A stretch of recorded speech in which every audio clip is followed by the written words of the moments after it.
सभी बच्चों को मेरा नमस्कार नमस्कार नमस्कार। जय हिंद, जय भारत, जय हरियाणा। जल्दी से आ जाइए, आज की क्लास हम शुरू कर देते हैं। आइए, ठीक है, आज का सेशन शुरू करें तो मैं बता देता हूं, कल हमने जो बात की थी वो याद कीजिए। वो हमने बात की थी हरियाणा विधानसभा की। हमने हरियाणा की व्यवस्थापिका की बातें कल वाली कक्षा में की थी, ये जरूर याद रखेंगे। कल वाली कक्षा में हमने किस चीज़ की बातें की थी? हरियाणा व्यवस्थापिका की बातें हमने कल वाली कक्षा में की थी। आज जो हम बात करेंगे बेटा, वो करेंगे न्यायपालिका की, यानी हाई कोर्ट की। आइए, सबसे पहले दो आर्टिकल्स आपको बता देता हूं, जरूर याद रखेंगे। जो अनुच्छेद नंबर है, अनुच्छेद नंबर है बेटा, ये जरूर याद रखेंगे, 214। और 214 में क्या लिख रखा है? सुनिए, परिभाषा क्या है। इन्होंने लिखा है कि प्रत्येक राज्य में एक उच्च न्यायालय होगा। उच्च न्यायालय बोलते हैं बेटा हाई कोर्ट को, अंग्रेजी में हाई कोर्ट बोलते हैं।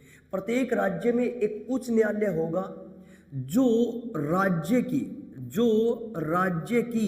सबसे बड़ी न्यायपालिका कहलाएगा। जो राज्य की सबसे बड़ी न्यायपालिका कहलाएगा, बड़ी न्यायपालिका। प्रत्येक उच्च राज्य में एक उच्च न्यायालय होगा जो राज्य की सबसे बड़ी न्यायपालिका कहलाएगा। अब आपने क्या देखा कि प्रत्येक राज्य में एक उच्च न्यायालय होगा जो राज्य की सबसे बड़ी न्यायपालिका कहलाएगा। फिर आर्टिकल एक और है, जो आर्टिकल हमें कुछ विशेष बातें बताता है। आर्टिकल नंबर जरूर याद रखेंगे, 231। आर्टिकल नंबर 231 में क्या लिखा गया है कि संसद यानी हमारी पार्लियामेंट, संसद एक उच्च न्यायालय में यानी एक हाई कोर्ट में दो या दो से अधिक राज्य भी शामिल कर सकता है। दो या दो से अधिक राज्य भी शामिल कर सकता है। यानी पहली लाइन तो इसने क्या लिख दी, नेक्स्ट, कि प्रत्येक राज्य में एक उच्च न्यायालय होगा, मगर संसद जो है वो एक उच्च न्यायालय में दो से अधिक राज्य भी शामिल कर सकता है। ये संसद के हाथ में है बेटा। तो इसी वजह से जब ये अध्ययन हम करते हैं अपने हरियाणा के संदर्भ में, तो हम एक विशेष बात देखते हैं। कौन सी बात देखते हैं? आइए, ये जो अपना प्यारा सा भारत आपको दिखाई दे रहा है, इस प्यारे से भारत में आज के दिन आप याद कीजिए, राज्य कितने हैं? राज्य है बेटा 28, और केंद्र शासित प्रदेश यानी यूनियन टेरिटरी कितनी है? तो यूनियन टेरिटरी है बेटा 8। आज भारत में 28 राज्य और 8 केंद्र शासित प्रदेश है। ठीक है, 214 ने क्या बताया हमें कि प्रत्येक राज्य में एक उच्च न्यायालय होगा जो राज्य की सबसे बड़ी न्यायपालिका कहलाएगी। ठीक है, इसके अनुसार तो 28 उच्च न्यायालय होने चाहिए थे, मगर आर्टिकल 231 ने क्या लिख दिया? संसद एक उच्च न्यायालय में दो या दो से अधिक राज्य भी शामिल कर सकती है। तो इस दृष्टि से आज वर्तमान भारत की बेटा मैं बात करूं तो आज वर्तमान भारत में 25 उच्च न्यायालय हैं, 25 हाई कोर्ट हैं। आज के दिन कितने हाई कोर्ट हैं भारत में? तो जरूर याद रखेंगे बेटा 25। अब आप याद कीजिए, 2 जुलाई 1862 को पहला उच्च न्यायालय कहाँ पे बना था, या पहला उच्च न्यायालय कौन सा था? तो 2 जुलाई 1862 को पहला उच्च न्यायालय बना था बेटा कलकत्ता में। पहला उच्च न्यायालय कहाँ पे बना था? कलकत्ता में। और 1 जनवरी 2019 को जो 25वां उच्च न्यायालय बना बेटा, वो बना अमरावती। कहाँ पे बना? अमरावती में। ये जरूर याद रखेंगे आप। ठीक है, तो कितने उच्च न्यायालय है? 25। पहला उच्च न्यायालय कब बना? 2 जुलाई 1862 को बना, और कहाँ पे बना? कलकत्ता में बना। मगर जो 25वां उच्च न्यायालय वो कब बना? 1 जनवरी 2019 को बना, और कहाँ पे बना बेटा? अमरावती में बना। यानी कुल मिला के जो उच्च न्यायालय हैं उनकी संख्या आज के दिन भारत में कितनी है? 25 है। आपको वो 25 के 25 उच्च न्यायालय याद रखने हैं, मैं आपको याद करवा देता हूँ। पहले मैं 2-3 प्रश्न और भी लिख देता हूँ। जैसे एग्जाम में आपसे पूछ रहे कि देश का सबसे बड़ा उच्च न्यायालय कौन सा है? High court. और देश का सबसे छोटा उच्च न्यायालय कौन सा है? बेटा ध्यान दीजिए, तो देश का सबसे बड़ा उच्च न्यायालय है, जरूर याद रखेंगे, इलाहाबाद उच्च न्यायालय। इलाहाबाद का नाम चेंज हो गया है और आजकल हम इसे प्रयागराज बोलते हैं। ये भारत का सबसे बड़ा उच्च न्यायालय है कहाँ पे? यूपी में। ठीक है। और देश का सबसे छोटा उच्च न्यायालय है गंगटोक उच्च न्यायालय। जो गंगटोक उच्च न्यायालय ना बेटा, वो कहाँ पे है? सिक्किम में है। तो ये जरूर याद रखेंगे आप। ठीक है। पहला उच्च न्यायालय कौन सा है? कलकत्ता। फिर उसके बाद में 25वां उच्च न्यायालय कौन सा है? अमरावती। फिर देश का सबसे बड़ा उच्च न्यायालय कौन सा है? जरूर याद रखेंगे, इलाहाबाद। और देश का सबसे छोटा उच्च न्यायालय कौन सा है? तो गंगटोक। आइए अब 25 की थोड़ी सी मैं सीरीज बना लेता हूँ।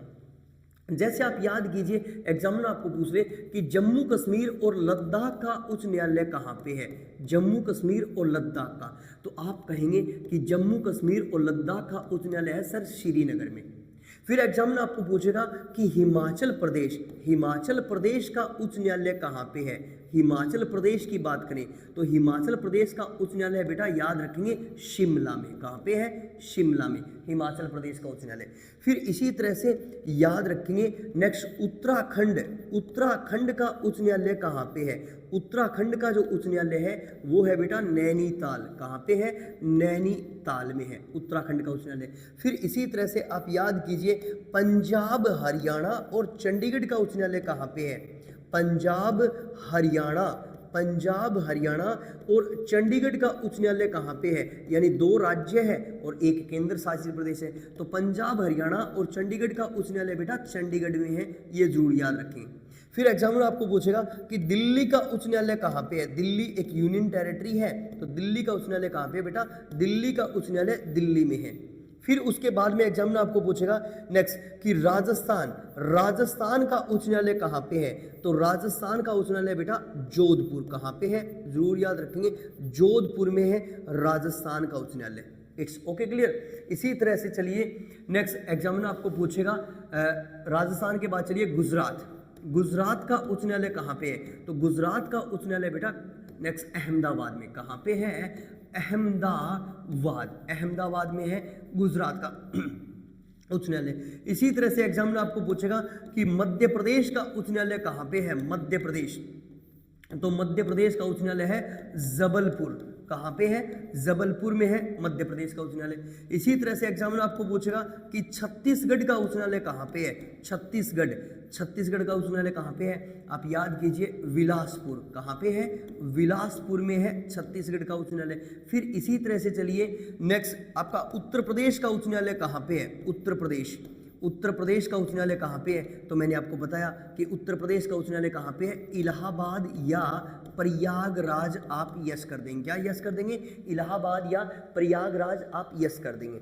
फिर उसके बाद में एग्जामिनर ने आपको पूछा कि बताइए सिक्किम का उच्च न्यायालय कहाँ पे है? सिक्किम। अब सिक्किम की बात करें तो सिक्किम का उच्च न्यायालय कहाँ पे है? गंगटोक में है। फिर इसी तरह से चलिए बिहार का उच्च न्यायालय कहाँ पे है? बिहार के उच्च न्यायालय की बात करें तो आपका पटना में है। इसी तरह से चलिए झारखंड का उच्च न्यायालय कहाँ पे है? किसका? झारखंड। अब झारखंड का उच्च न्यायालय कहाँ पे? आप याद, झारखंड का उच्च न्यायालय बेटा रांची। कहाँ पे है? रांची। ठीक है। अब मैं आपको 3-4 नाम इकट्ठे लिखूंगा। जैसे सबसे पहले मैं लिख देता हूँ, थोड़ी जगह है इसलिए मैंने लिख दिया मेघालय का उच्च न्यायालय कहाँ पे है? मेघालय का उच्च न्यायालय कहाँ पे है? शिलोंग में है बेटा। कहाँ पे है? शिलोंग, मेघालय का उच्च न्यायालय। इसी तरह से त्रिपुरा का उच्च न्यायालय कहाँ पे है? त्रिपुरा का उच्च न्यायालय कहाँ पे है? तो जरूर याद रखेंगे अगरतला। त्रिपुरा का उच्च न्यायालय कहाँ पे है? अगरतला। इसी तरह से चलिए नेक्स्ट, आपका मणिपुर का उच्च न्यायालय कहाँ पे है? जो मणिपुर का उच्च न्यायालय है वो कहाँ पे है? तो जरूर याद रखेंगे इम्फाल। मणिपुर का उच्च न्यायालय कहाँ पे है? इम्फाल में है मणिपुर का उच्च न्यायालय। इसी तरह से एग्जाम में पूछेगा उड़ीसा का उच्च न्यायालय कहाँ पे है? उड़ीसा, तो आप बताएंगे कटक में उड़ीसा का उच्च न्यायालय। फिर हम 2-3 इकट्ठे नाम लिखेंगे। जैसे नंबर 1 लिखेंगे पश्चिमी बंगाल का उच्च न्यायालय कहाँ पे है? या फिर एग्जाम में लिखेगा अंडमान निकोबार। पश्चिमी बंगाल का उच्च न्यायालय कहाँ पे है? या अंडमान निकोबार का उच्च न्यायालय कहाँ पे है? तो अंडमान निकोबार और पंजाब का उच्च न्यायालय कहाँ पे? वेस्ट बंगाल का उच्च न्यायालय कहाँ पे है? कलकत्ता में। ये आपको याद रखना है। फिर 3-4 इकट्ठे नाम, जैसे नंबर 1 असम। असम लिख दिया, फिर लिख दिया अरुणाचल प्रदेश, अरुणाचल प्रदेश, अरुणाचल प्रदेश लिख दिया, फिर लिख दिया नागालैंड, नागालैंड, नागालैंड लिख दिया, और फिर लिख दिया मिजोरम। यानी मैंने 4 नाम लिख दिए, 4 नाम इकट्ठे लिख दिए। कौन कौन से? असम, अरुणाचल प्रदेश, नागालैंड और मिजोरम। इन चारों का उच्च न्यायालय कहाँ पे है? तो इन चारों का उच्च न्यायालय बेटा गुवाहाटी। कहाँ पे है? गुवाहाटी में है इन चारों का उच्च न्यायालय। इसी तरह से 3-4 नाम और लिखेंगे इकट्ठे। एक हमने लिखा महाराष्ट्र, एक हमने लिखा महाराष्ट्र, एक हमने लिखा गोवा, क्या लिखा? गोवा, और एक हमने लिखा दादर नागर हवेली, दादर नागर हवेली, हवेली और दमन द्वीप, और दमन द्वीप। इनका उच्च न्यायालय कहाँ पे है? नेक्स्ट, इनका उच्च न्यायालय बेटा मुंबई में। कहाँ पे है? मुंबई में है इनका उच्च न्यायालय। फिर उसके बाद में चलिए तेलंगाना का उच्च न्यायालय कहाँ पे है? तो जरूर याद रखेंगे तेलंगाना, तेलंगाना का उच्च न्यायालय कहाँ पे है? तो हैदराबाद, हैदराबाद में है तेलंगाना का उच्च न्यायालय। फिर इसी तरह से चलिए आंध्र प्रदेश का उच्च न्यायालय कहाँ पे है? आंध्र प्रदेश, आंध्र प्रदेश का उच्च न्यायालय बेटा मैंने ऊपर लिख रखा है अमरावती। कहाँ पे है? अमरावती, आंध्र प्रदेश का उच्च न्यायालय। इसी तरह से कर्नाटक का उच्च न्यायालय कहाँ पे है? कर्नाटक, कर्नाटक का उच्च न्यायालय कहाँ पे है? तो कर्नाटक का उच्च न्यायालय बेटा बंगलुरु, बंगलुरु, याद रखेंगे बंगलुरु। कर्नाटक का उच्च न्यायालय कहाँ पे है? बंगलुरु में है, ये आपको याद रखना है। फिर 2 नाम इकट्ठे लिख रहा हूँ। नेक्स्ट, एक तो लिख रहा हूँ जरूर याद रखेंगे केरल, केरल, और एक साथ में लिख रहा हूँ मैं लक्षद्वीप, केरल और लक्षद्वीप। इन दोनों का उच्च न्यायालय कहाँ पे है? तो एर्नाकुलम, एर्नाकुलम, एर्नाकुलम, ये याद रखेंगे। फिर 2 नाम फिर इकट्ठे लिख रहा हूँ। एक तो लिख रहा हूँ तमिलनाडु, क्या नाम लिख रहा हूँ? तमिलनाडु, और एक लिख रहा हूँ पुदुचेरी, पुदुचेरी। तमिलनाडु और पुदुचेरी, इन दोनों का उच्च न्यायालय कहाँ पे है बेटा? चेन्नई। तो कुल मिला के ये 25 के 25 उच्च न्यायालय आपके सामने हैं जो आपको याद रखने हैं बेटा। कितने हाई कोर्ट हैं? 25 हाई कोर्ट है, और 25 के 25 हाई कोर्ट आपको दिखाई दे रहे हैं। शाबाश, बहुत अच्छे नरेंद्र शर्मा, आपने लगभग सारे हाई कोर्ट लिखे हैं, बड़ा अच्छा लगा बेटा। नरेंद्र शर्मा ने लगभग सारे हाई कोर्ट लिखे हैं। ये 25 के 25 हाई कोर्ट मैंने आपके बोर्ड पे बना दिए हैं, तो आपको याद रखना है, जिसमें से हमें पढ़ना हरियाणा का है। ठीक है, जैसे नंबर 1 लद्दाख, लद्दाख का श्रीनगर, लद्दाख और जम्मू कश्मीर का। हिमाचल प्रदेश का कहाँ पे है? शिमला में। फिर उत्तराखंड का कहाँ पे है? नैनीताल में। फिर पंजाब, हरियाणा और चंडीगढ़ का कहाँ पे है? तो जरूर याद रखेंगे चंडीगढ़ में। फिर दिल्ली का कहाँ पे है? दिल्ली में। फिर राजस्थान का कहाँ पे है? जोधपुर में। राजस्थान का कहाँ पे है? जोधपुर में, ये जरूर याद रखेंगे। फिर गुजरात का कहाँ पे है? अहमदाबाद में। फिर मध्य प्रदेश का कहाँ पे है? जबलपुर में। फिर छत्तीसगढ़ का कहाँ पे है? तो बिलासपुर में। फिर उत्तर प्रदेश का कहाँ पे है? उत्तर प्रदेश का बेटा तो जरूर याद रखेंगे इलाहाबाद में। फिर उसके बाद में सिक्किम का कहाँ पे है? तो सिक्किम का गंगटोक में। फिर बिहार का कहाँ पे है? तो बिहार का पटना में। फिर झारखंड का कहाँ पे है? झारखंड का रांची में।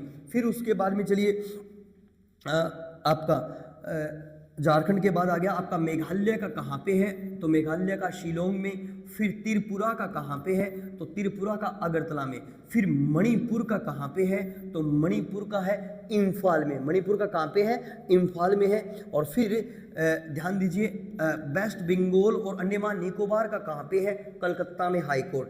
फिर उसके बाद में ध्यान दीजिए असम, असम, अरुणाचल प्रदेश, नागालैंड और मिजोरम, इन चारों का कहाँ पे है? गुवाहाटी। फिर महाराष्ट्र, गोवा, दादरा नगर हवेली और दमन द्वीप, इन तीनों का कहाँ पे है? मुंबई। फिर तेलंगाना का कहाँ पे है? हैदराबाद में है। फिर आप याद कीजिए आंध्र प्रदेश का कहाँ पे है? तो आंध्र प्रदेश का अमरावती में है। और फिर आप याद कीजिए कर्नाटक का कहाँ पे है?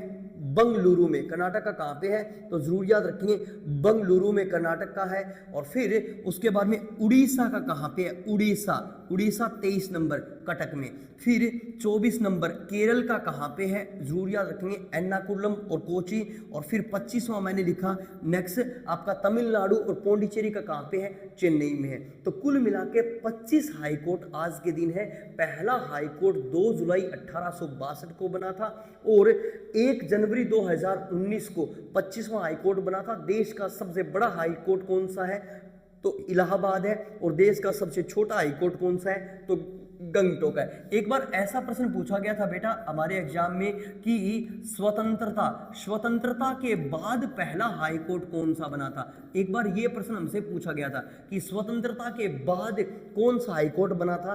तो जरूर याद रखेंगे बेटा स्वतंत्रता के बाद सबसे पहले कटक हाईकोर्ट बना था। कौन सा हाईकोर्ट बना था, कटक हाईकोर्ट स्वतंत्रता के बाद। तो ये पूरा का पूरा चित्र अच्छी तरह से देख लीजिए और इसको नोट कर लीजिए कि ये है आपके 25 के 25 हाईकोर्ट जो आपने अच्छी तरह से देख लिए हैं। और एग्जामिनर यहां से प्रश्न बनाता है बेटा, बहुत ही शानदार प्रश्न बन जाता है। इस पूरे प्रश्न को आपको अच्छी तरह से याद रखना है।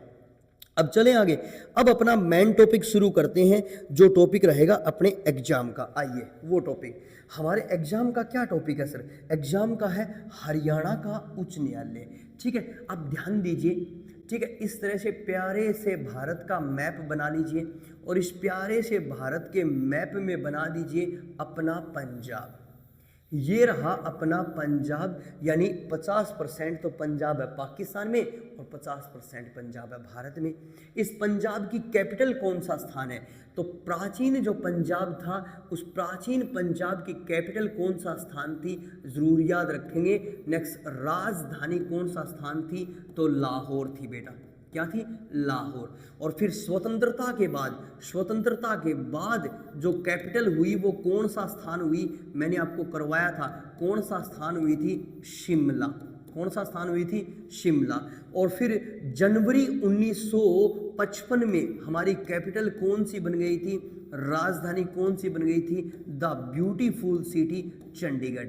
तो इसी तरह से अपना हाई कोर्ट का जन्म होगा। हम किस हाई कोर्ट की विशेषता पढ़ रहे हैं ये जरूर याद रखेंगे, हम पंजाब उच्च न्यायालय की कहानी पढ़ रहे हैं। यानी पंजाब उच्च न्यायालय जिसको वर्तमान में क्या कहते हैं, वर्तमान में जिसे कहा जाता है पंजाब हरियाणा उच्च न्यायालय, पंजाब हरियाणा उच्च न्यायालय। और ये पंजाब हरियाणा उच्च न्यायालय कहाँ पे है बेटा, पंजाब हरियाणा उच्च न्यायालय आज के दिन है द ब्यूटीफुल सिटी चंडीगढ़ में है। कहाँ पे आज के दिन, तो आज के दिन इसका ये नाम हमें दिखाई देता है पंजाब हरियाणा उच्च न्यायालय और ये चंडीगढ़ में है।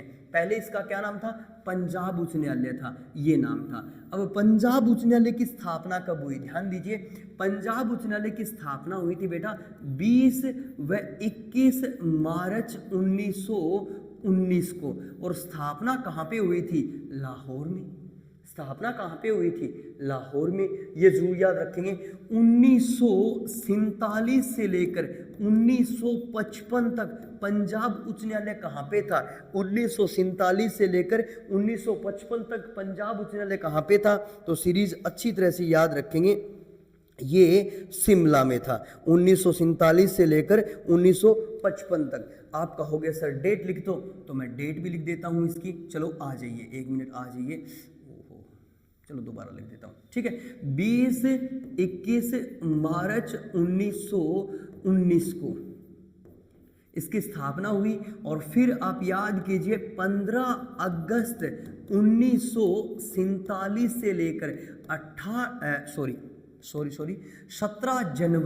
17 जनवरी 1955 तक कहाँ पे था, शिमला में था। ये जरूर याद रखेंगे।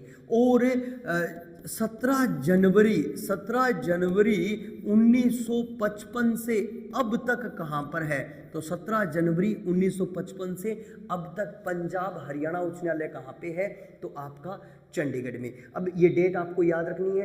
पंजाब उच्च न्यायालय की स्थापना कब हुई बेटा? एग्जाम में हमसे पूछेगा कि पंजाब उच्च न्यायालय की स्थापना कब हुई, तो आप कहोगे कि पंजाब उच्च न्यायालय की स्थापना हुई थी 20-21 मार्च 1919 को। ये जरूर याद रखेंगे। स्वतंत्रता के बाद पंजाब उच्च न्यायालय कहाँ पे आया? तो स्वतंत्रता के बाद आया शिमला में। कब? 15 अगस्त 1947 को। 15 अगस्त 1947 को कहाँ पे आया बेटा? शिमला में आया। ये आपको नाम याद रखना है। It's okay, clear. और इसी तरह से एग्जामिनर प्रश्न बना देगा कि चंडीगढ़ में ये उच्च न्यायालय कब आया? तो चंडीगढ़ में ये उच्च न्यायालय कब आया था? 1955 में, 17 जनवरी 1955 को। अब किस एक्ट के तहत यह कार्य हुआ था? बेटा अधिनियम जरूर याद रखना है। किस अधिनियम? अधिनियम को अंग्रेजी में क्या बोलेंगे? एक्ट बोलेंगे। किस एक्ट के तहत पंजाब उच्च न्यायालय की स्थापना हुई थी? एक बार पूछा गया प्रश्न है। एक्ट है 1915। किस एक्ट के तहत? अधिनियम 1915 के तहत पंजाब उच्च न्यायालय की स्थापना हुई 20-21 मार्च 1919 को लाहौर में। स्वतंत्रता के बाद 1947 में शिमला में स्थापित किया गया। और 17 जनवरी 1955 को, 17 जनवरी 1955 को जरूर याद रखेंगे, ये पंजाब उच्च न्यायालय स्थापित किया गया। कहाँ पे स्थापित किया गया? चंडीगढ़ में स्थापित किया गया बेटा, याद रखेंगे। चंडीगढ़ में स्थापित किया गया। एग्जामिनर यहाँ से प्रश्न बना देता है और बहुत ही शानदार प्रश्न आपके एग्जाम के बन जाते हैं जो आपको याद रखने हैं। ठीक है। 17 जनवरी 1955 को ये पंजाब उच्च न्यायालय कहाँ पे आया था? तो याद रखेंगे 17 जनवरी 1955 को ये पंजाब उच्च न्यायालय आया था चंडीगढ़ में। अब कुछ विशेष प्रश्न, जैसे यहाँ पे न्यायमूर्ति, न्यायमूर्ति यानी न्यायाधीश कौन थे? तो यहाँ पे जो न्यायमूर्ति थे उनका नाम था, जरूर याद रखेंगे, सर शादी लाल।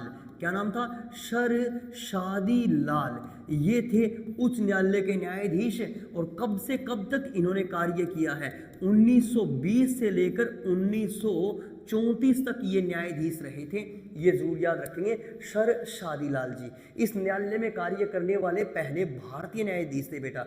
इस पंजाब हरियाणा उच्च न्यायालय के प्रथम न्यायाधीश कौन है? जरूर याद रखेंगे। एग्जामिनर हमसे पूछेगा प्रथम न्यायमूर्ति कौन है?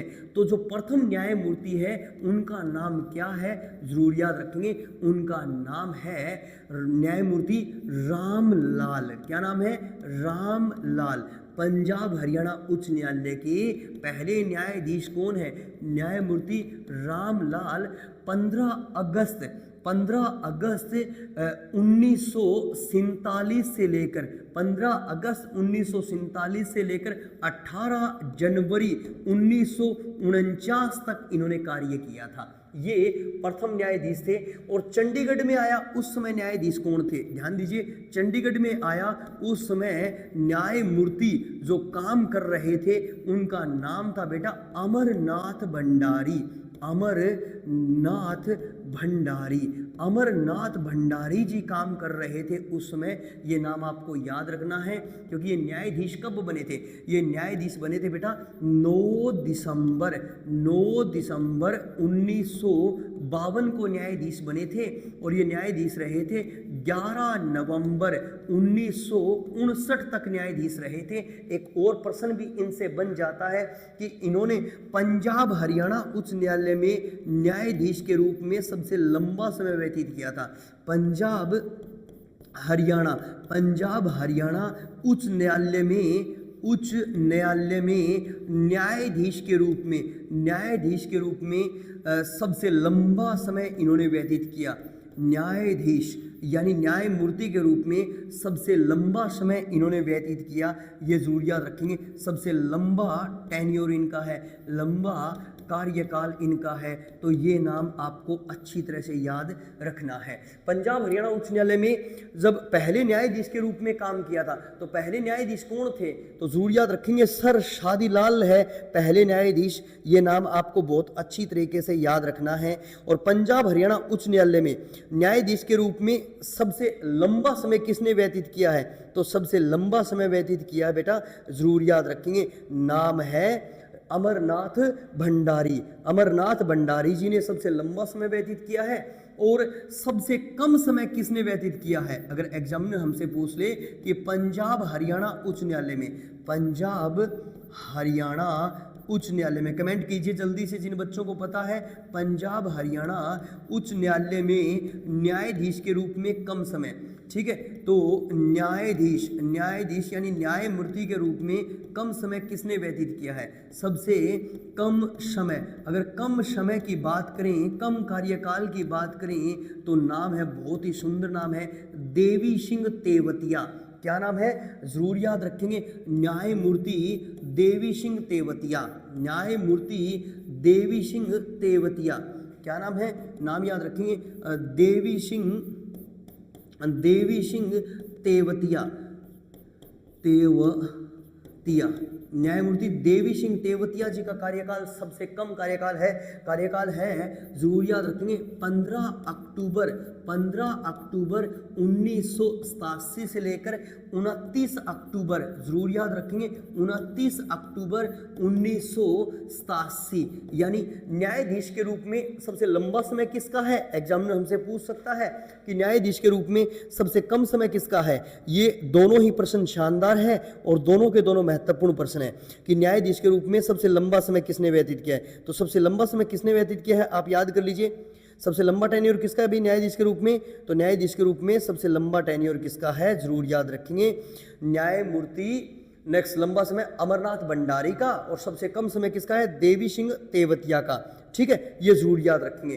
तो सर ये पहले न्यायाधीश थे, ये पहले न्यायाधीश, तो आजकल न्यायाधीश कौन है? तो पंजाब हरियाणा उच्च न्यायालय में वर्तमान समय में जो न्यायमूर्ति है उनका क्या नाम है? जल्दी से कमेंट कर दीजिए। जो न्यायाधीश है वो है 9 जुलाई 2024 से, 9 जुलाई 2024 से हैं, और 36वें नंबर के न्यायाधीश है, नाम है शील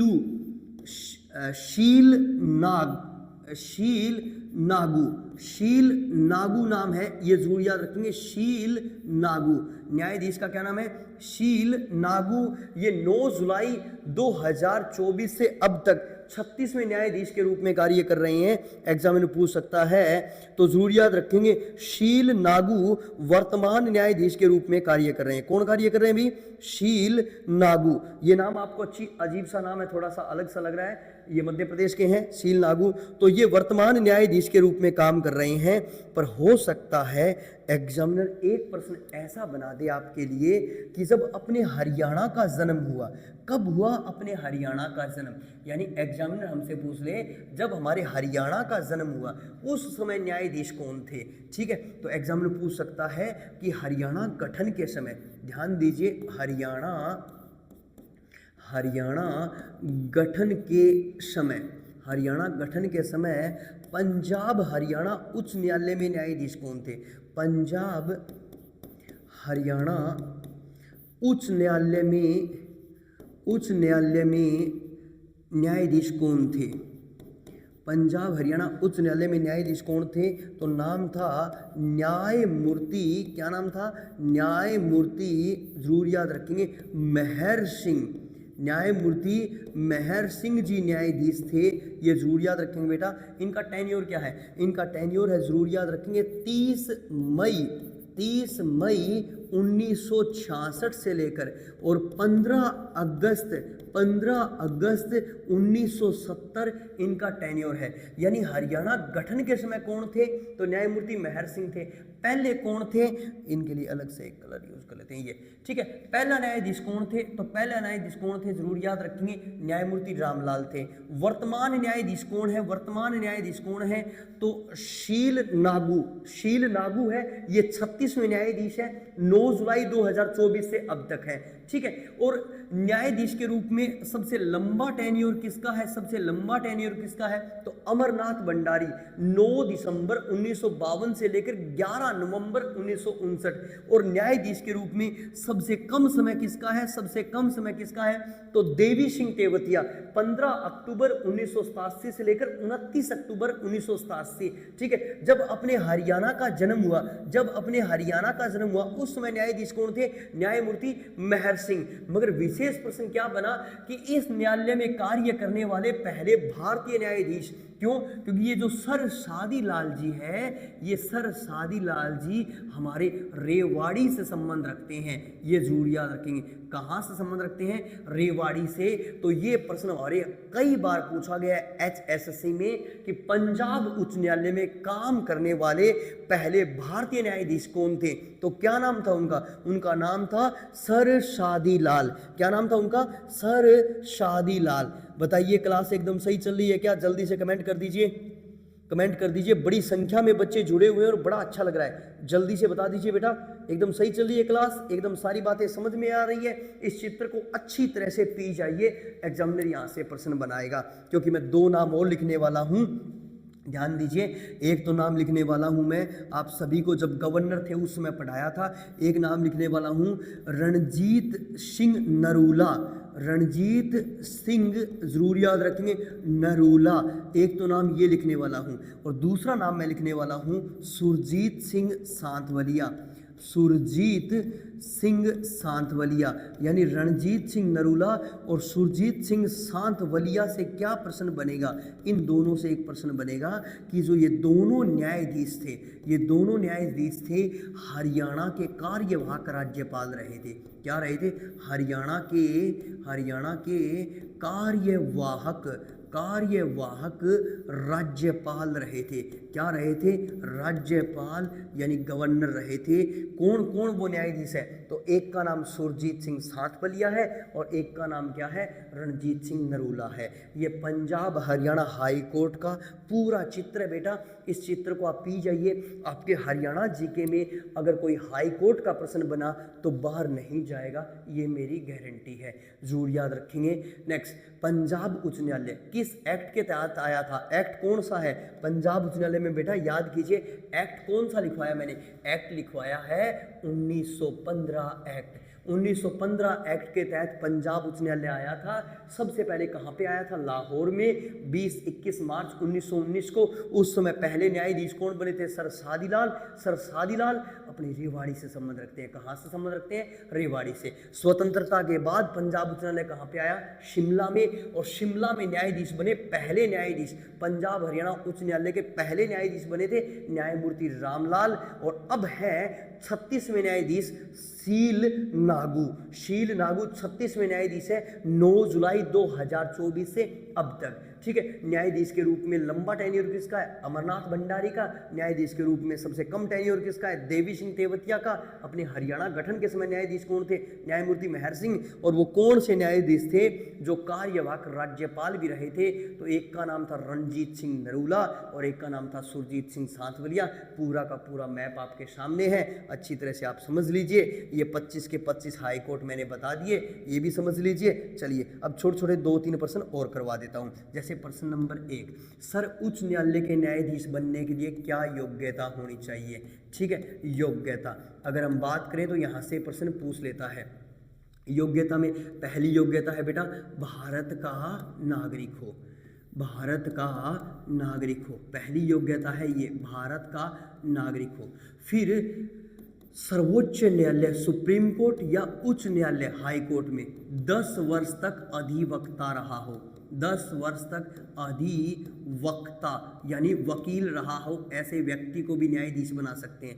या फिर सेशन कोर्ट यानी सत्र न्यायालय में, सत्र न्यायालय बोलते हैं बेटा सेशन कोर्ट, जिसको हम जिला न्यायालय बोलते हैं। सेशन कोर्ट में न्यायमूर्ति रहा हो, ऐसे व्यक्ति को हम क्या बना सकते हैं? हाई कोर्ट में न्यायाधीश बना सकते हैं। ये नॉर्मल सी योग्यता है, नॉर्मल सी योग्यता। योग्यताओं से कोई क्वेश्चन नहीं बनेगा बेटा, ठीक है। क्वेश्चन बनेगा इनकी नियुक्ति कौन करता है? सुप्रीम कोर्ट के न्यायाधीशों की नियुक्ति तो राष्ट्रपति करता है, पर हाई कोर्ट के न्यायाधीशों की नियुक्ति कौन करता है? बेटा जरूर याद रखेंगे, हाई कोर्ट के न्यायाधीशों की नियुक्ति भी कौन करता है?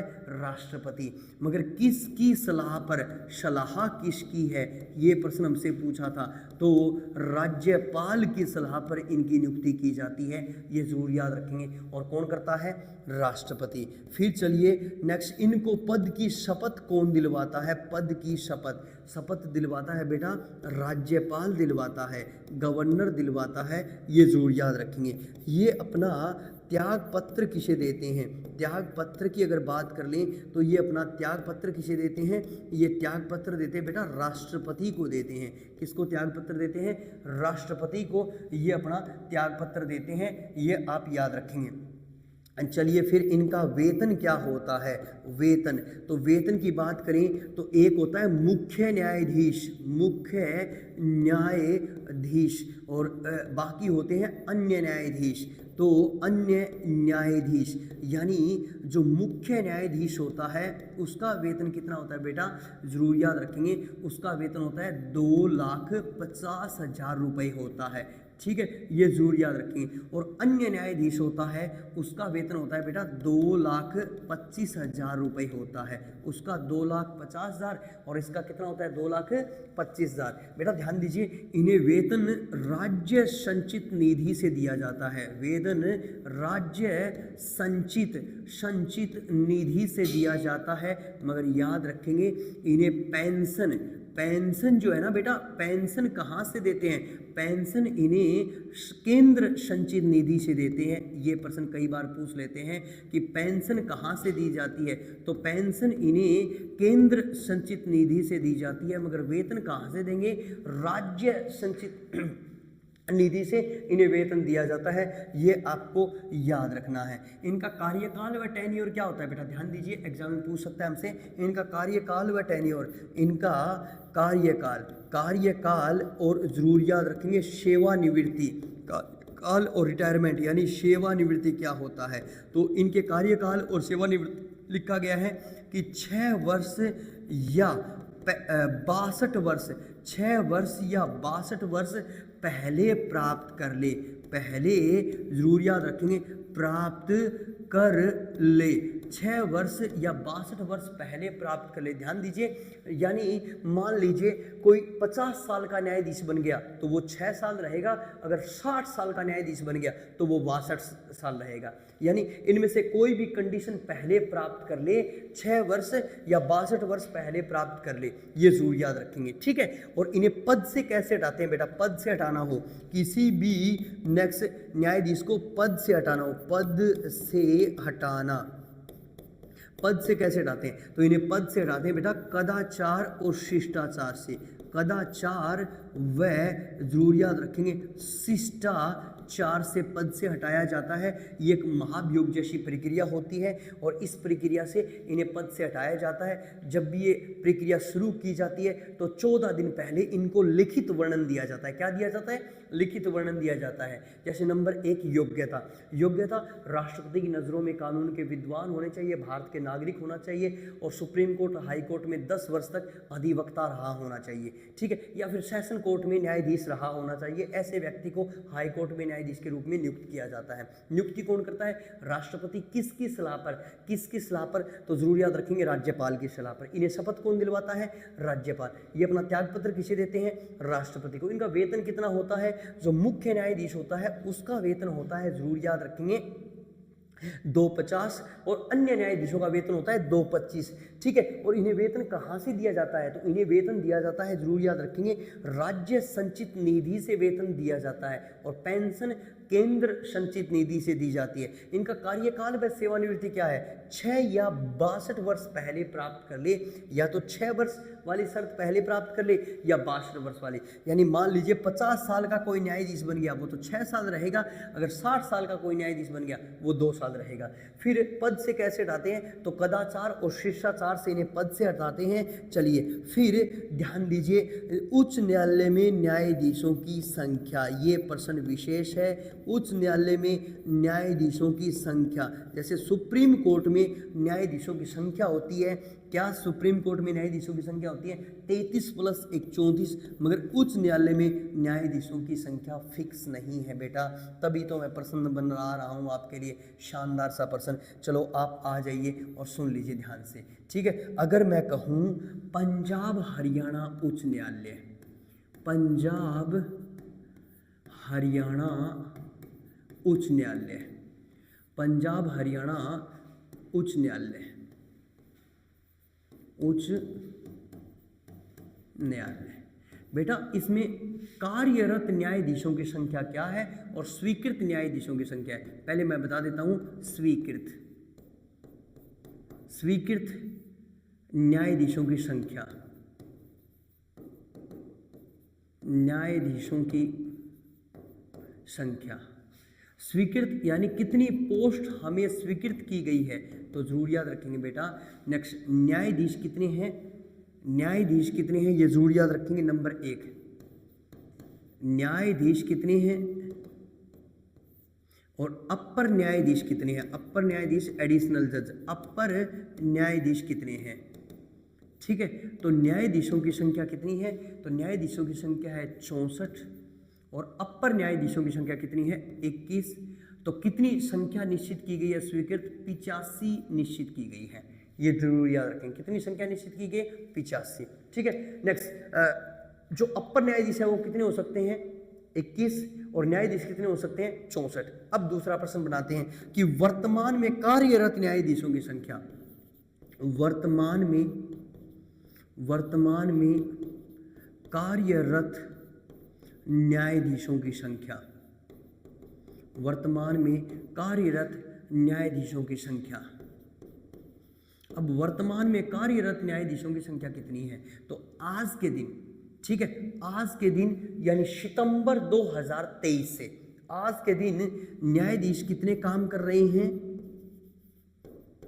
न्यायाधीश कितने काम कर रहे हैं 38, ठीक है। और अपर न्यायाधीश कितने हैं, थोड़ा सा यहाँ पे गड़बड़ होगी, अपर न्यायाधीश कितने हैं, तो जरूर याद रखेंगे। सॉरी 38 नहीं है भाई, सॉरी 38 नहीं है, सॉरी 38 नहीं 36, ठीक है। न्यायाधीशों की संख्या 36 और अपर न्यायाधीशों की संख्या कितनी आज के दिन 22। तो ये बन गया प्रश्न कि आज के दिन कितने न्यायाधीश काम कर रहे हैं, 58 न्यायाधीश काम कर रहे हैं, समझ गए। एक एडिशनल जज एक ज़्यादा काम कर रहा है, जबकि स्वीकृत संख्या कितनी है, स्वीकृत संख्या 21 है, फिर भी एक व्यक्ति ज़्यादा काम कर रहा है, इसको आप याद रख लेंगे। वर्तमान में कितने न्यायाधीश हैं पंजाब हरियाणा हाई कोर्ट में, तो 58 न्यायाधीश हैं और कितने हो सकते हैं 85 हो सकते हैं। सर ये अपर न्यायाधीश क्या है, तो जरूर याद रखेंगे, उच्च न्यायालय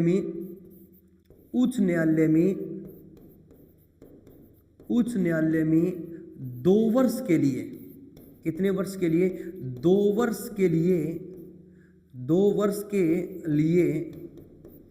अपर न्यायाधीश नियुक्त किए जाते हैं। अपर न्यायाधीश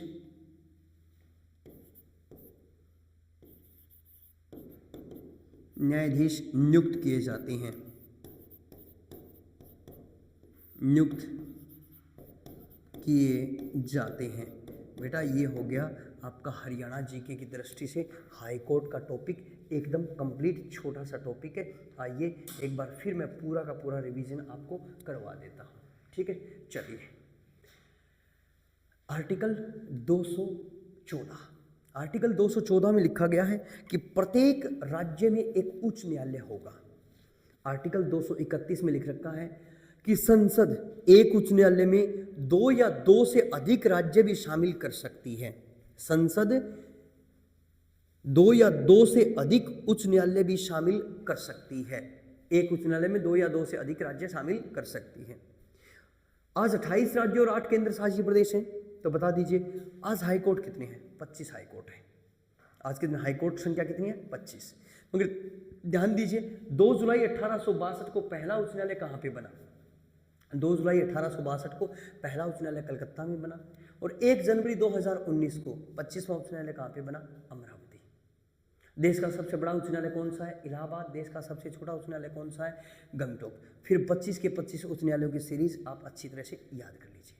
फिर मैंने बताया अधिनियम 1915 के तहत पंजाब उच्च न्यायालय की स्थापना हुई 21 मार्च 1919 को लाहौर में।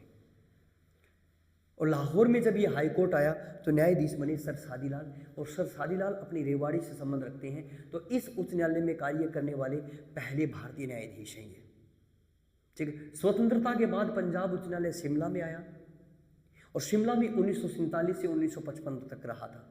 उस समय पंजाब हरियाणा उच्च न्यायालय के पहले न्यायाधीश बने थे न्यायमूर्ति रामलाल, और वर्तमान न्यायाधीश है सील नागू।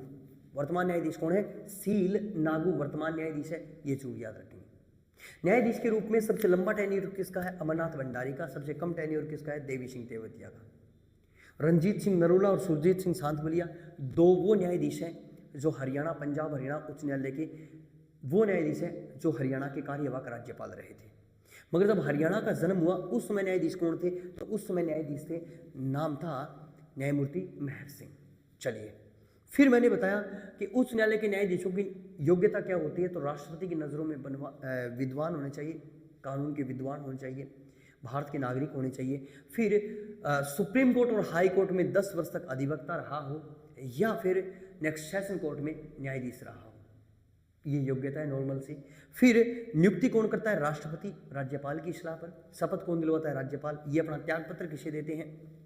त्यागपत्र अपना देते हैं राष्ट्रपति को। वेतन मुख्य न्यायाधीश का 250, अन्य न्यायाधीशों का 225। कार्यकाल और रिटायरमेंट कितनी है?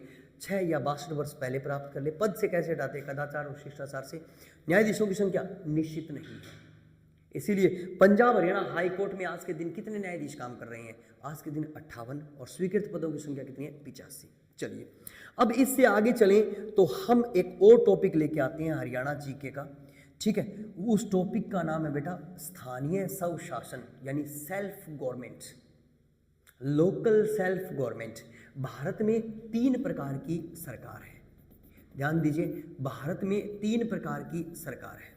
एक तो ये सरकार हो गई हमारे देश में, ठीक है, और एक ये सरकार हो गई हमारे हरियाणा में, ये अपना हरियाणा है, ये हरियाणा में, ठीक है, और एक ये सरकार हो गई लोकल सेल्फ गवर्नमेंट। इसको बोलते हैं बेटा स्थानीय स्वशासन, स्थानीय स्वशासन। और स्थानीय स्वशासन के 2 रूप है बेटा, एक रूप तो है हमारा गांव और एक रूप है हमारा नगर, ठीक है। ये व्यवस्था एकदम समान चलती है। इसको हम केंद्र सरकार बोलते हैं। इसको क्या बोलते हैं? जरूर याद रखेंगे, केंद्र सरकार, केंद्र सरकार। इसको हम क्या बोलते हैं? इसको हम राज्य सरकार बोलते हैं, राज्य सरकार। और इसको हम क्या बोलते हैं? स्थानीय सरकार बोलते हैं, लोकल सेल्फ गवर्नमेंट, यानी स्थानीय स्वशासन, लोकल सेल्फ गवर्नमेंट, इसको हम बोलते हैं स्थानीय सरकार। ये जो व्यवस्था है ये हमारी एक ही देश से ली गई है, वो कनाडा से।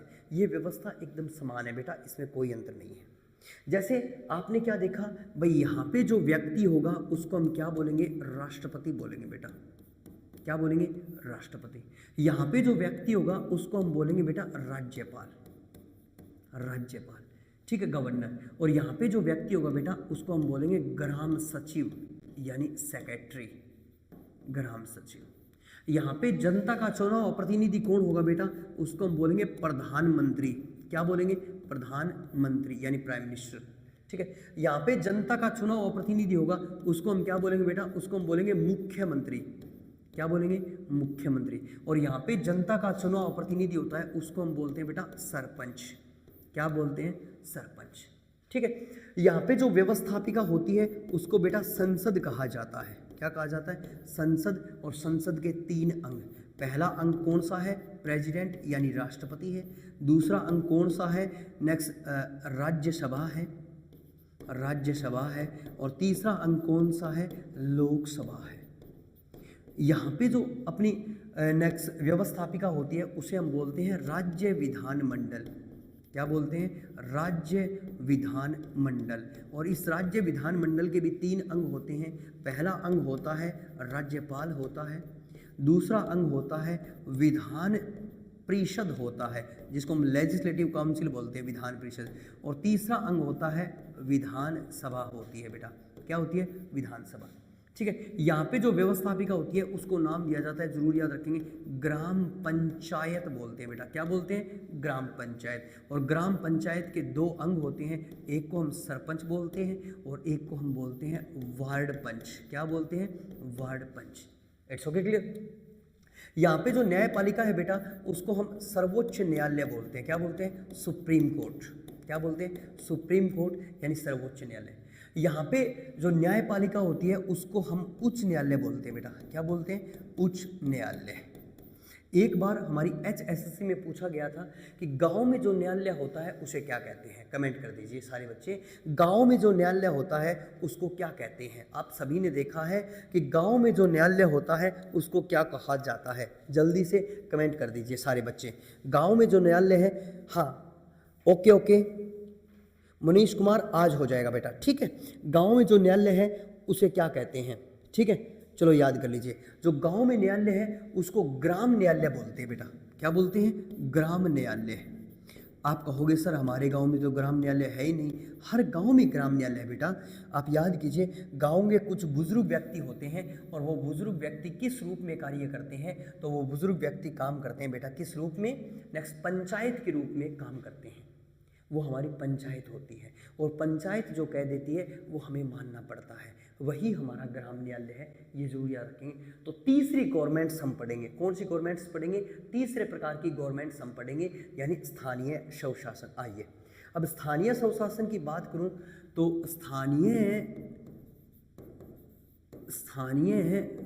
स्वशासन, जो ये स्थानीय स्वशासन है ना बेटा, लोकल सेल्फ गवर्नमेंट, इसके दो रूप हमें दिखते हैं।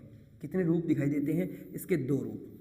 इसके कौन कौन से दो रूप हैं? चलो आइए उनका अध्ययन कर लें। एक तो है बेटा, जरूर याद रखेंगे, ग्रामीण स्वशासन। ग्रामीण स्वशासन। और एक है बेटा नगरीय स्वशासन। क्या बोलते हैं? नगरीय स्वशासन।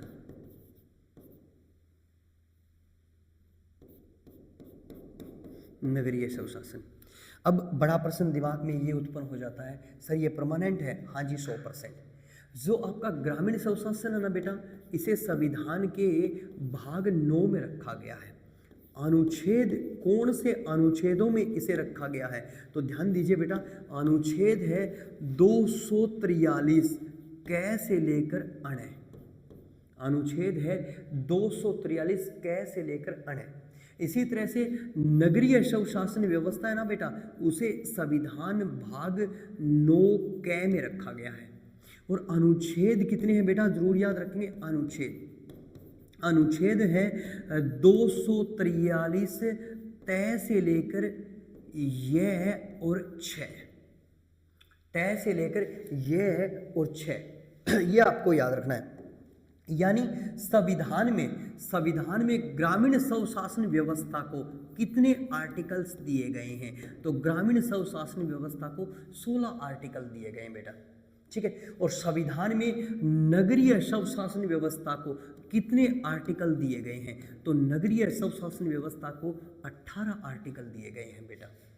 ग्रामीण स्वशासन व्यवस्था के लिए कितने विषय बने हैं संविधान में? कितने विषयों पर ये काम करता है? तो इसको विषय 29 दिए गए हैं बेटा। कई बार हमसे पूछते हैं कि 73वें संविधान संशोधन के द्वारा कितने विषय जोड़े गए थे? तो कितने विषय जोड़े गए थे? 29। इसी तरह से नगरीय स्वशासन व्यवस्था को ध्यान दीजिए बेटा, नगरीय स्वशासन व्यवस्था को कितने विषय दिए गए हैं? तो नगरीय स्वशासन व्यवस्था को 18 विषय दिए गए हैं बेटा। 18 ही आर्टिकल है, 18 ही विषय है। यहाँ पे जो आर्टिकल है वो कितने आर्टिकल है देख लीजिए। नेक्स्ट 29 विषय है और आर्टिकल संख्या कितनी है? तो आर्टिकल संख्या है 16, ठीक है। इसे संवैधानिक बनाया गया। संवैधानिक, पहले ये संवैधानिक नहीं था, इसे संवैधानिक बनाया गया। किस संविधान संशोधन के द्वारा? 73वां संविधान संशोधन, अमेंडमेंट है 73वां संविधान संशोधन। बेटा ये 73वां संविधान संशोधन कब हुआ था? 1992-93 में हुआ था 73वां संविधान संशोधन। और इसे संवैधानिक बनाया गया था, जरूर याद रखेंगे, इसे संवैधानिक बनाया गया था किस संविधान संशोधन के द्वारा? इसे संवैधानिक बनाया गया था, संविधान संशोधन कौन था? 74वां संविधान संशोधन। अमेंडमेंट कौन सा है? 74, 74वां संविधान संशोधन। और बेटा ये 74वां संविधान संशोधन कब हुआ था? 1992-93 में हुआ था 74वां संविधान संशोधन। इट्स ओके, क्लियर यहाँ तक? चलिए ठीक है। ये संविधान संशोधन कब लागू हुआ था सर? ये लागू कब हुआ था? तो बेटा ये लागू हुआ था 24 अप्रैल 1993 को लागू हुआ था। कब लागू हुआ था? 24 अप्रैल 1993 को लागू हुआ था। ये कब लागू हुआ था बेटा? 74वां संविधान संशोधन। 74वां संविधान संशोधन लागू हुआ था 1 जून 1993 को लागू हुआ था। ठीक है। ये सारा कार्य, ये सारा श्रेय हम किसको देते हैं? लोकल सेल्फ गवर्नमेंट को। नेक्स्ट जरूर याद रखेंगे, संवैधानिक बनाने का श्रेय हम किसे देते हैं? तो इस विषय पर काम किया था एक ही प्राइम मिनिस्टर ने, और उस प्राइम मिनिस्टर का नाम है बेटा, प्रधानमंत्री का क्या नाम है? प्रधानमंत्री का नाम है PV नरसिम्हा राव। PV नरसिम्हा राव जी ने इसे संवैधानिक बनाया था। प्राइम मिनिस्टर का नाम है बेटा PV नरसिम्हा राव। किस प्रधानमंत्री ने इसे संवैधानिक बनाया था? यानी लोकल सेल्फ गवर्नमेंट यानी स्थानीय स्वशासन को किसने संवैधानिक बनाया था? तो PV नरसिम्हा राव जी ने बनाया था। It's okay, clear? ये आपको याद रखना है। मगर इसे हरियाणा में लागू किया, तो ध्यान दीजिए। नेक्स्ट, हरियाणा में स्थानीय स्वशासन,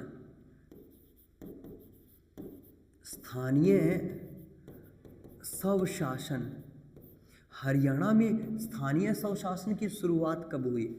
हरियाणा में स्थानीय स्वशासन की शुरुआत हुई बेटा, जरूर याद रखेंगे, 22 अप्रैल, डेट याद रखनी है, 22 अप्रैल 1994 को।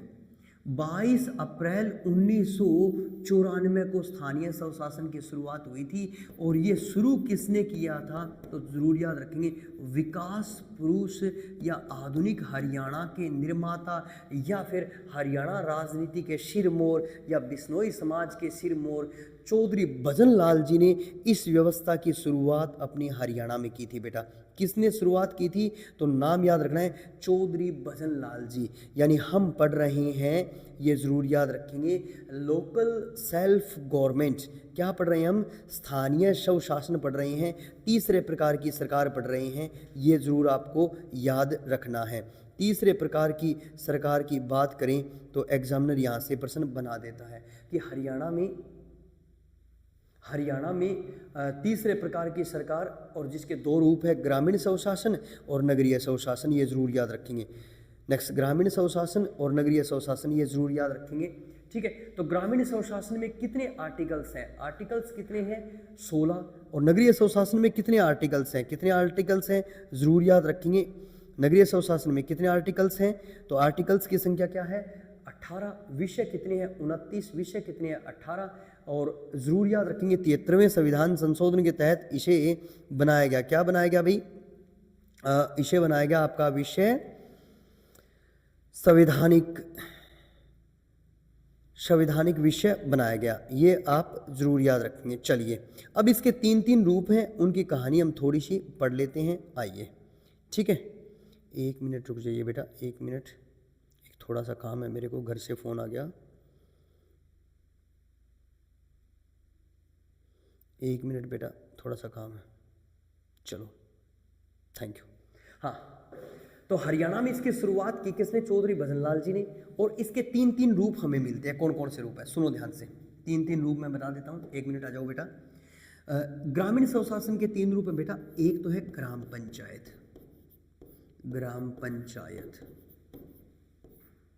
एक को हम बोलते हैं बेटा पंचायत समिति,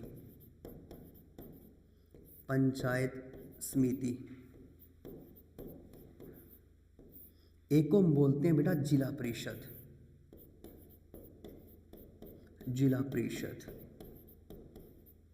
ठीक है।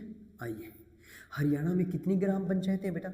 एग्जामिनर आपसे पूछ ले तो आप कहेंगे 6311। हरियाणा में कितनी पंचायत समिति है बेटा? 144। और हरियाणा में नेक्स्ट कितने जिला परिषद है? तो हर जिले में एक जिला परिषद होता है, तो 22। ग्राम पंचायत के प्रमुख को क्या बोलते हैं बेटा? उसे बोलते हैं सरपंच। क्या बोलते हैं? सरपंच। पंचायत समिति के प्रमुख को क्या बोलते हैं बेटा? जरूर याद रखेंगे, प्रधान बोलते हैं। क्या बोलते हैं? प्रधान। और जिला परिषद के प्रमुख को संविधान में बेटा जिला प्रमुख लिखा गया है। संविधान में क्या लिखा गया है? जिला प्रमुख लिखा गया है, पर अपने हरियाणा में इसे पार्षद बोल देते हैं, मेरे को पता नहीं क्यों। इसी तरह से नगरीय स्वशासन के भी 3 रूप हैं। नंबर 1 नगर पालिका, नगर पालिका। नंबर 2 है बेटा नगर निगम, नगर परिषद, नगर परिषद। और नंबर 3 है बेटा नगर निगम, नगर निगम। ये 3 रूप हमें मिलते हैं, ठीक है। नगर पालिका, नगर परिषद और नगर निगम। हरियाणा में कितनी नगर पालिकाएं हैं बेटा? ठीक है, जरूर याद रखेंगे 57 + 2 59, ठीक है। नगर परिषद कितने हैं बेटा? जरूर याद रखेंगे 22। और नगर निगम कितने बेटा? 11। कितने नगर निगम है बेटा? 11। 11वां नगर निगम कौन सा बना है?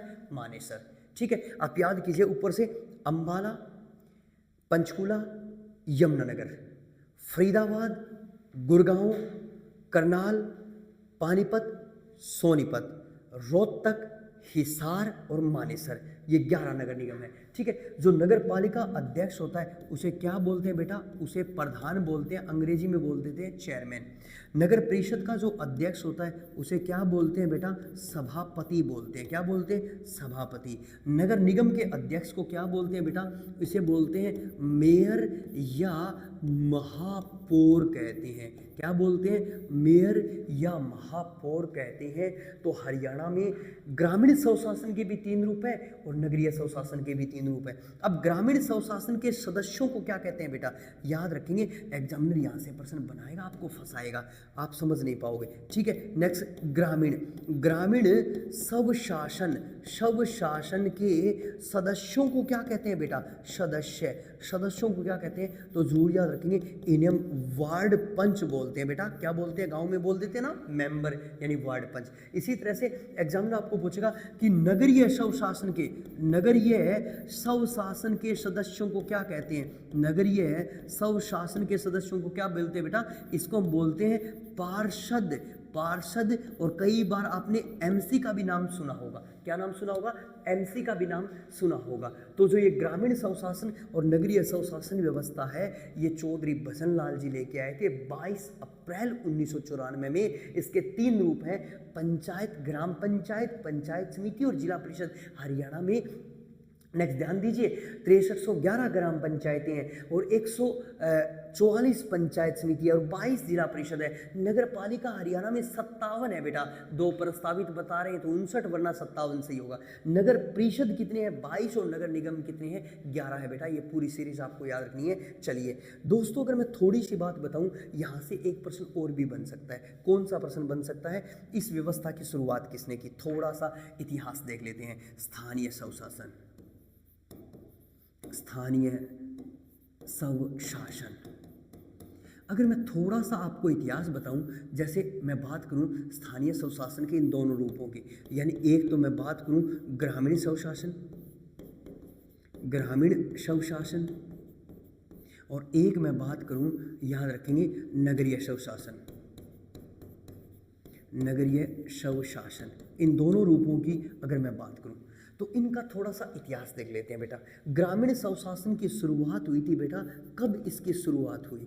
तो इसकी जो शुरुआत हुई है ना, वो शुरुआत हुई है मौर्य काल और गुप्त काल से।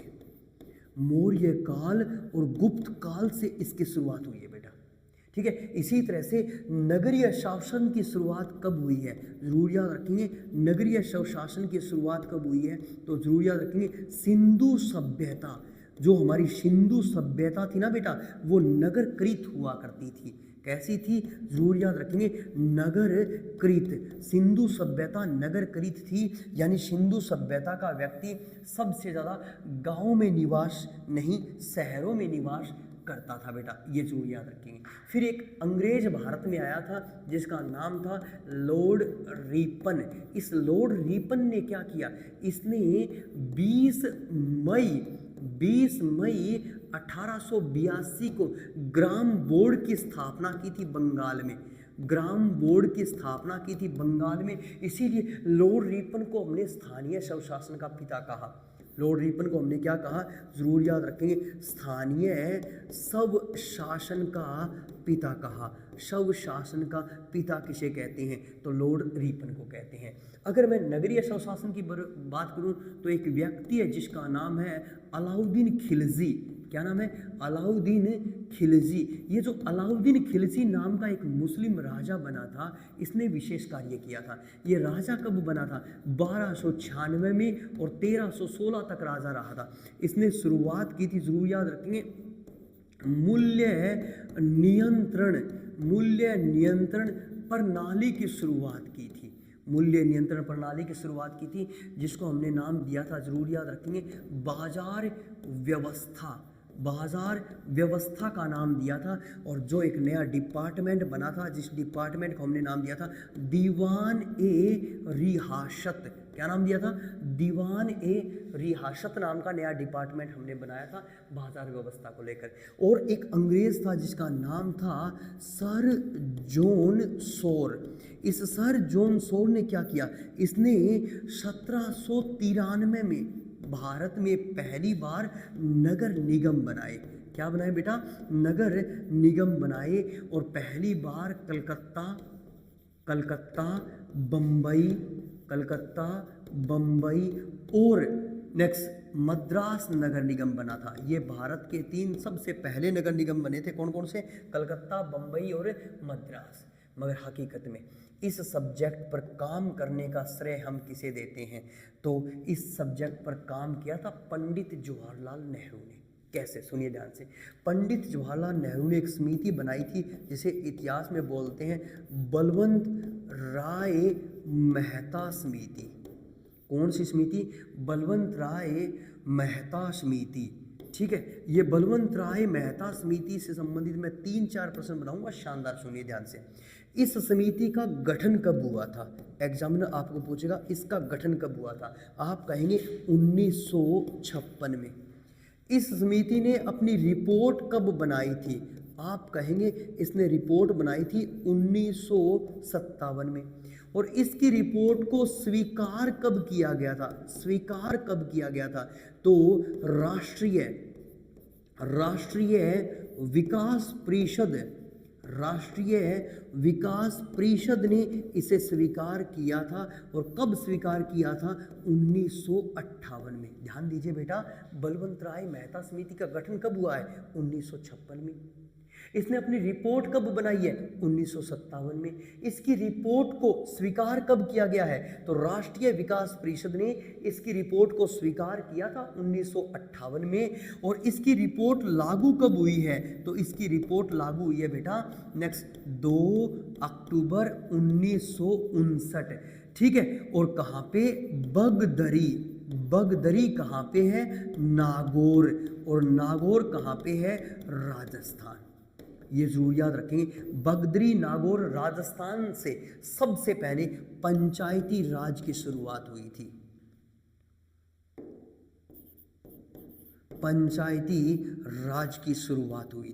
ये जरूर याद रखेंगे, कब शुरुआत हुई थी, 2 अक्टूबर 1959 को पंचायती राज की शुरुआत हुई थी। बलवंत राय मेहता समिति के आधार पर यह नया टॉपिक शुरू हुआ था। इस सब्जेक्ट को लेकर आप याद कीजिए, 1977-78 में अशोक मेहता समिति भी आई थी।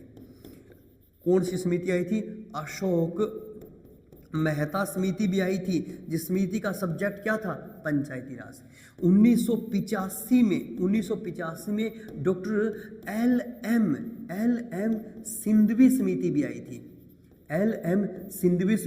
थी। और 1986 में डॉक्टर GVK राव समिति आई थी,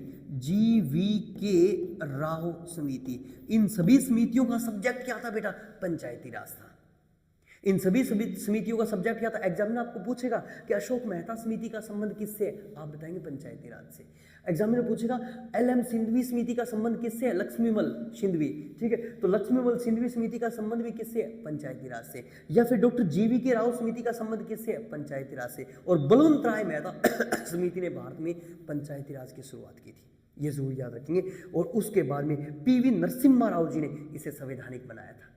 हरियाणा में किसने शुरू की थी? चौधरी भजन लाल जी ने इसकी शुरुआत की थी। मगर विशेष और लास्ट पर्सन छोटा सा, उसके बाद में आज की क्लास को हम समाप्त करेंगे। ठीक है। स्थानीय स्वशासन की योग्यता, स्थानीय स्वशासन की योग्यता की बात करूं मैं,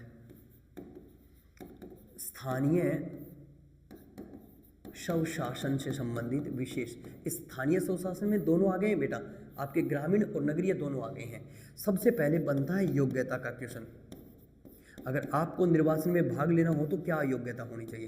पहली योग्यता है मतदाता सूची में नाम, मतदाता सूची में नाम, यानी आपको किसी भी गांव का सरपंच बनना है, किसी भी गांव शहर का मेयर बनना है या प्रधान बनना है, तो वहाँ की वोटिंग लिस्ट में आपका नाम होना चाहिए। सबसे पहली कंडीशन क्या है? मतदाता सूची में नाम।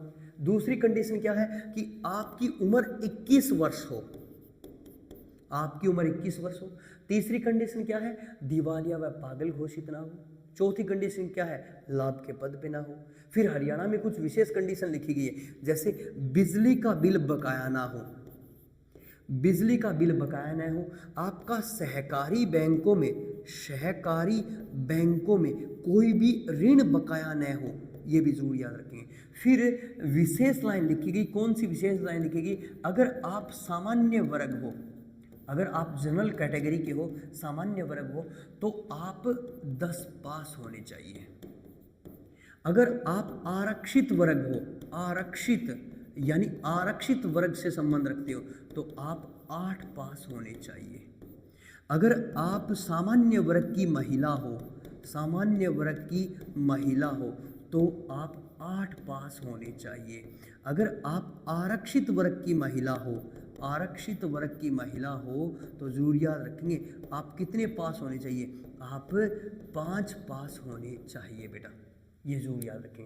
अब आप कहोगे सर आरक्षित सीटें भी होती है। हाँ जी, अगर ग्रामीण स्वशासन की मैं बात करूं तो ध्यान दीजिए, ग्रामीण स्वशासन का आरक्षण किस आर्टिकल में है और नगरीय स्वशासन का आरक्षण किस आर्टिकल में है? नगरीय। ग्रामीण स्वशासन के आर्टिकल का वर्णन किया गया है, अनुच्छेद है 243 डी, और नगरीय स्वशासन का आरक्षण अनुच्छेद कौन से अनुच्छेद में है? अनुच्छेद है 243 टी।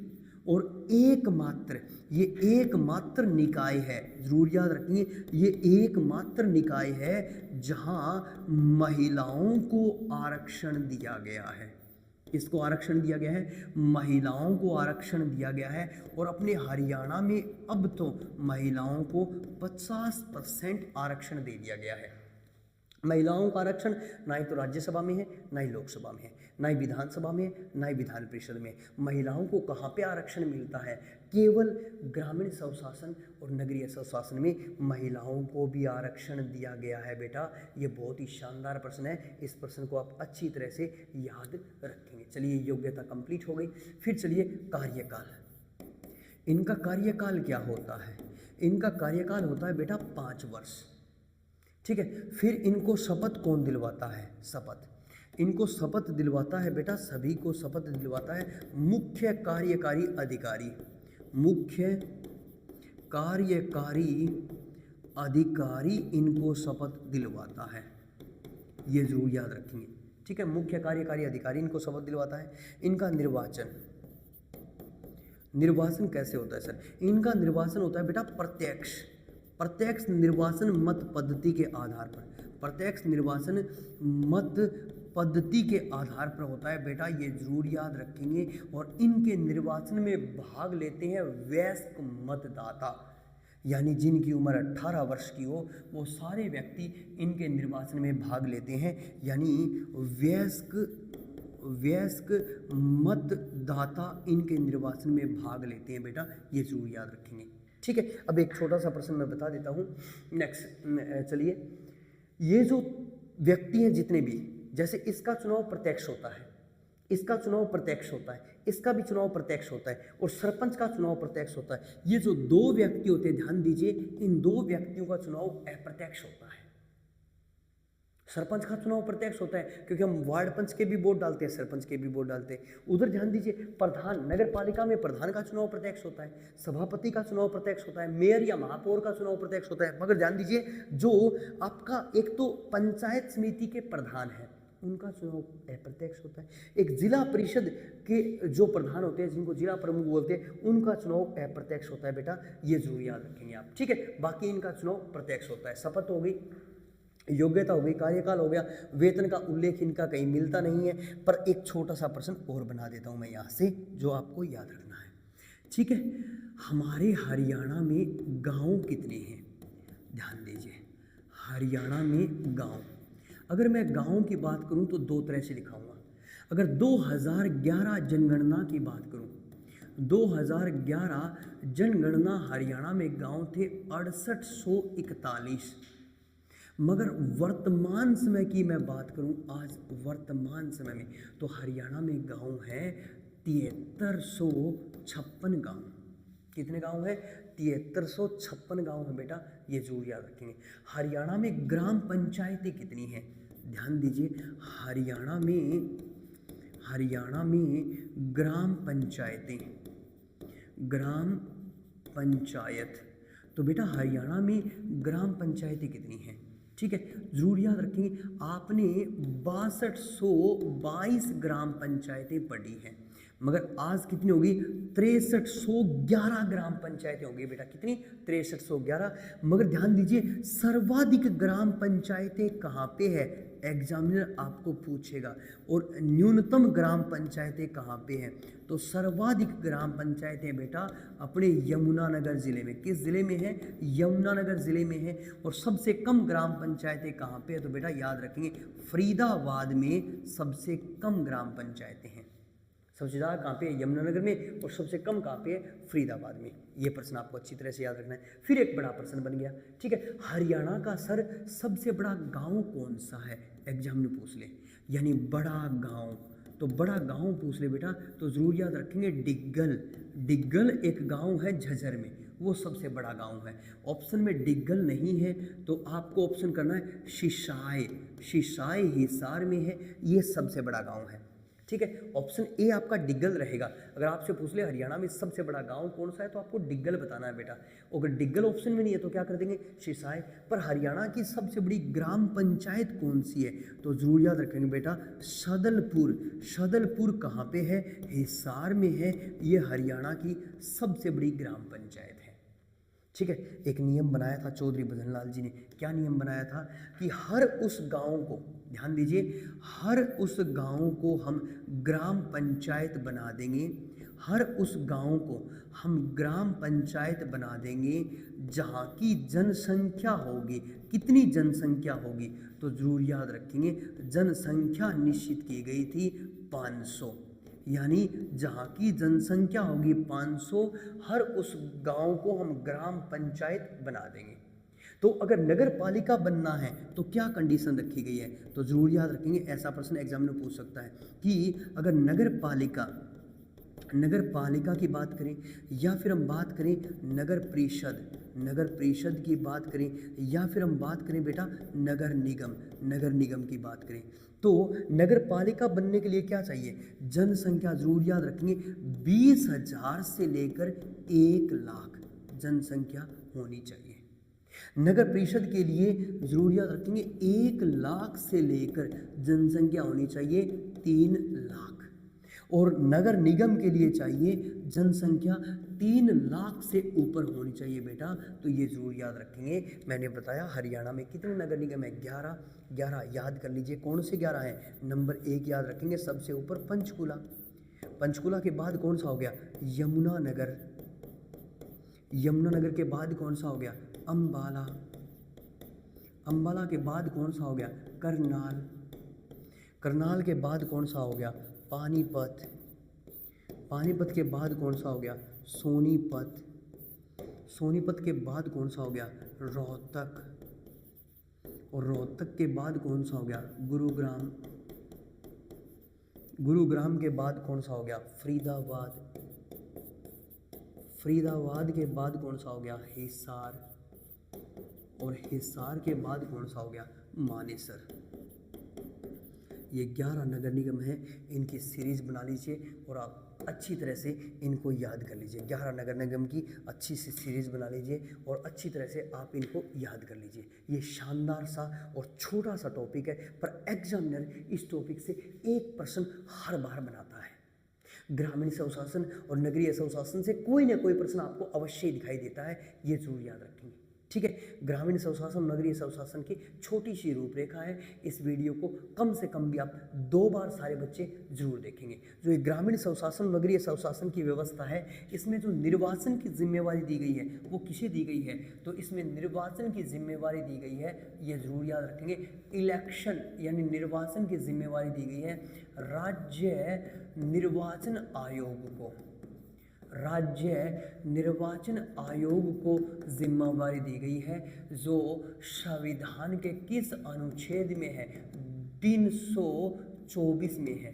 किस अनुच्छेद में है, 324 में है। और आज के दिन हमारे हरियाणा मुख्य निर्वाचन आयुक्त कौन है, तो नाम है उनका धनपत सिंह। क्या नाम उनका, धनपत सिंह है। It's okay, clear. तो आज की हमारी क्लास को यहीं पे समाप्त करते हैं, कल नए टॉपिक के साथ मिलेंगे। तब तक के लिए जय हिंद, जय भारत, जय हरियाणा।